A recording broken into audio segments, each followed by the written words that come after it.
कक्षा 12 physics chapter prism द्वारा प्रकाश का अपवर्तन तथा प्रक्षेपण का प्रश्न नंबर 2 समझाएंगे। यहाँ पे लिखा है 1.5 अपवर्तनांक के प्रिज्म कोण 60 अंश है, तो प्रिज्म का अल्पतम विचलन कोण कितना होगा, और ये वैल्यू दे रखी है। ध्यान रखना, अभी इसकी ज़रूरत पड़ेगी। हमने प्रश्न पढ़ा और बुक्स हटा दी, ठीक है। क्यों हटा दी वो तो आपको पता होगा, ताकि लिखने में फ़ायदा हो जाए। क्वेश्चन नंबर 2 था, सबसे पहले आप लिखो, दिया है, क्या दिया गया है कि अपवर्तनांक और किसका, कि अपवर्तनांक प्रिज्म का। तो देखो प्रिज्म कांच का ही तो बना होता है, तो आप लिखो कांच का अपवर्तनांक को n से लिखा जाता है, ठीक है। जो अपवर्तनांक होता है उसे किससे लिखा जाता है, n से लिखा जाता है। प्रिज्म का कोण, जो प्रिज्म का कोण होता है उसे a से लिखा जाता है, वो कितना है, 60 है, ठीक है। इतनी बात समझ गई। जो अपवर्तनांक होता है वो n से लिखा जाता है, जो प्रिज्म का कोण होता है वो a से लिखा जाता है। अब आपसे पूछ रहा है अल्पतम विचलन कोण, आपको डेल्टा m की वैल्यू ज्ञात करनी है। अब आप वीडियो को रोको और ये बताओ कि इसका फॉर्मूला क्या होता है। वीडियो को रोको आप,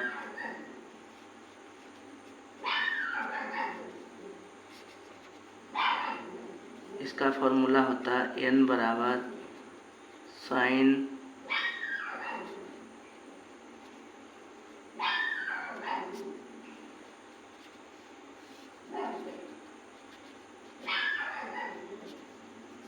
ये इसका फॉर्मूला होता है।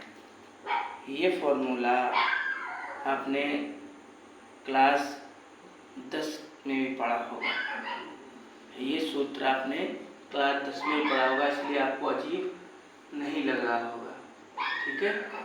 तो चलिएगा, मान रखते हैं और ज्ञात करते हैं कैसे अल्पतम विचलन कोण या न्यूनतम विचलन कोण जब भी लिखा है तो कैसे ज्ञात करते हैं, ठीक है। सबसे पहले n का मान कितना है, n का मान है, n का मान लिख लो और ध्यान से समझना। जो n का मान था n का मान लिख लिया। अच्छा, a का मान कितना है, इसकी तो वैल्यू ज्ञात ही करनी है, इसे कैसे लिख लें। अच्छा, a का मान कितना दे रखा है, 60, कोई दिक्कत नहीं है। अच्छा, इसे तो हमने ऐसे लिख लिया, ऊपर वाले में भी कुछ काटा पीटी जोड़ घटाना नहीं हो पा रहा है, ऊपर वाले में हमने ऐसे लिख लिया। इसका अगर हम भाग करें 2 एकम 2 और 30 दूना 60, तो ये कट जाएगा, कितना आ जाएगा, 30, ठीक है। इतनी बात समझ गए। अच्छा, इतनी बात हमने आपको बहुत धीरे से बताई है, बड़ा आराम से बताई है, ताकि आप कमजोर विद्यार्थी हो तो भी आप समझ जाएं, ठीक है। अगर हम इसके अपान में 1 कर लें तो कोई दिक्कत, 1 करने से कोई दिक्कत नहीं आती है। इसका इधर गुणा करो और इसका इधर गुणा करो, कैंची गुणा कर लो, ऐसे कहो। इसे ऐसे ही लिख लो और इसका इधर गुणा करो तो ये हो गया।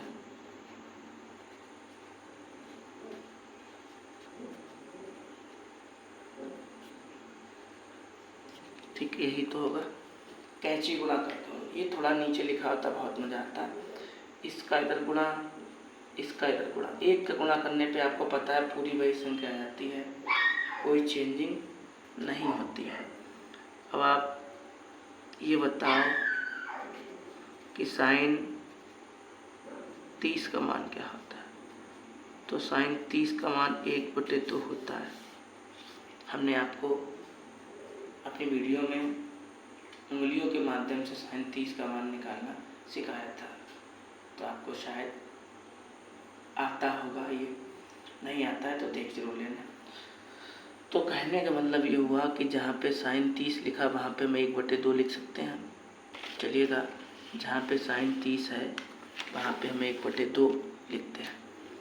1.5 को हमने ऐसे ही लिखा, साइन 30 की जगह हमने लिखा 1/2, और बराबर में जो लिखा था उसमें कोई चेंजिंग नहीं की, उसे हमने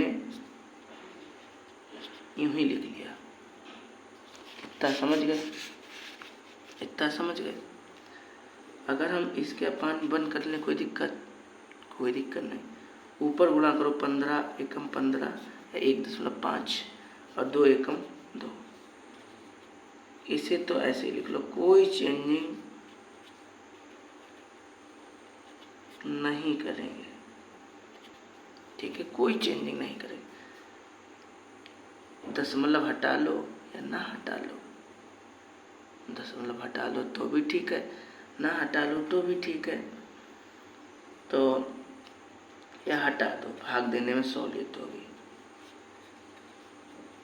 ठीक है, दशमलव हटाया, एक संख्या थी तो 0 बढ़ा लिया। आपको पता है कि 0 बढ़ाया जाता है। इधर वाले को हमने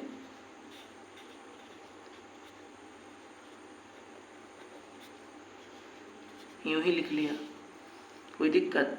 इसे जरा काट पीट के भाग करके हम आपको दूसरे पन्ने में समझाना है। और यहाँ पे बहुत समझने वाली बात है। जैसे 15/20 लिखा है, तो 5 3 15, 5 चौक 20, ऐसे तो भाग दिया जाता है। 5 का पहाड़ा पढ़ो, 5 कम 5 10, 5 3 15, 3 में 3 लिखे, 5 चौक 20। 4 का भाग हमें 3 में देना है, तो भाग तो जाएगा नहीं भैया, 0 बढ़ा है। तो 4 7 28, 2 बचा, 30 में से 28 घटाएंगे 2 तो बचेगा, 0 तो बढ़ा सकते हैं। 4 पंचे 20।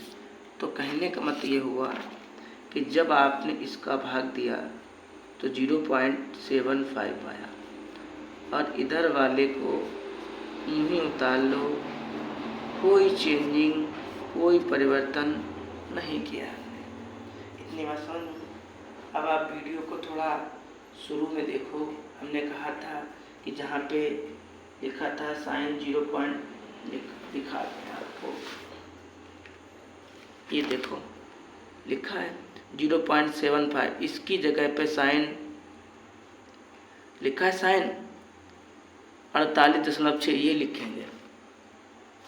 ठीक है, तो इसकी जगह पे हम क्या लिख लें, आप चूंकि का चिन्ह लगाइए और पहले इनको समझा के बताइए कि साइन इसकी जगह पे हम इतना लिख सकते हैं। ठीक है, जहाँ पे 0.75 लिखा है वहाँ पे इतना लिख सकते हैं। तो यही बात हम ये वाली बात उठा के यहाँ पे रख देंगे, क्योंकि ये इस दोनों के बराबर है ना, तो चाहिए लिख लो, चाहिए लिख लो, बात तो वही है। तो इसकी जगह पे हमने यही लिख लिया।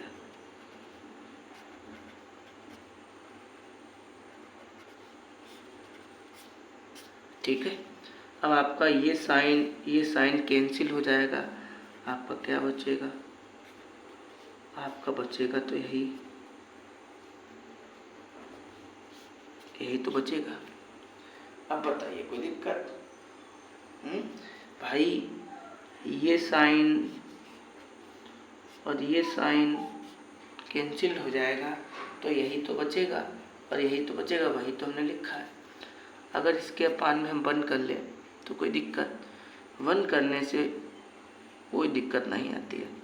इसका इधर गुणा करो और आपको ये भी पता होगा 1 का गुणा करने पर वही संख्या आ जाती है। इसका इधर गुणा करो, कोई दिक्कत नहीं। अच्छा, अब क्या करना है, इसे तो ऐसे ही लिख लें,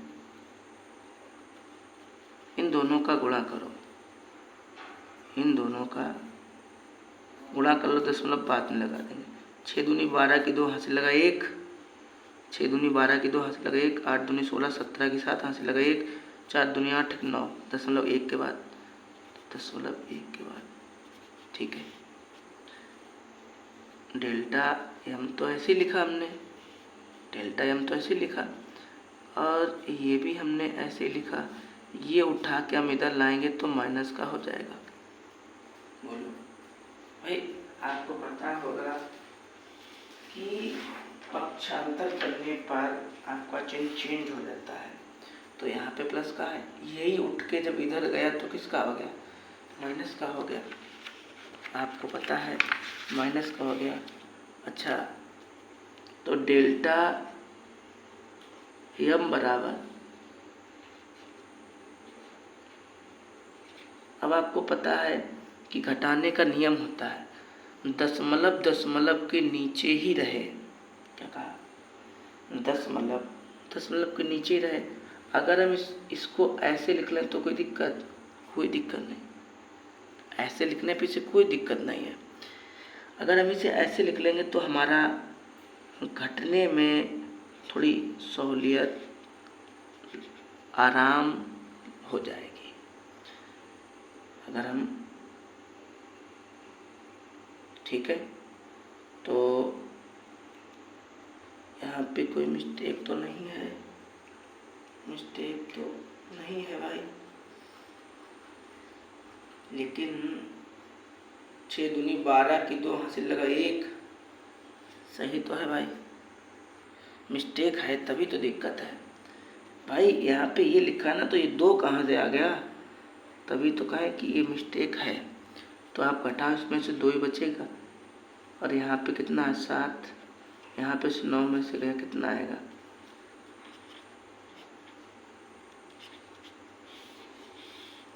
ये आपका आंसर है। चलिएगा जरा आपको आंसर एक बार अपनी किताब से, जो अपनी बुक है उससे नोट कराते हैं। यही लिखा है। ये सवाल बोर्ड परीक्षा के लिए काफ़ी ज़्यादा इम्पोर्टेंट है और काफ़ी ज़्यादा पेपर में आता है। आप लास्ट में लिखिएगा क्या बात उन्होंने पूछी थी कि अल्पतम विचलन कोण कितना होगा, तो हिंदी लिख दो थोड़ा, अल्पतम विचलन कोण, ऐसे करके आप वहाँ पे लिख देना। हमारे पास जगह है वो है, इसलिए हम यहाँ पे ऐसे लिख देते हैं। इस कदर आपका आंसर आएगा। तो आशा है, उम्मीद है कि वीडियो आपको समझ में आई होगी। मिलेंगे आपको एक और मज़ेदार वीडियो में। तब तक आप इन प्रश्नों को फेयर कॉपी पर नोट करिएगा, ठीक है।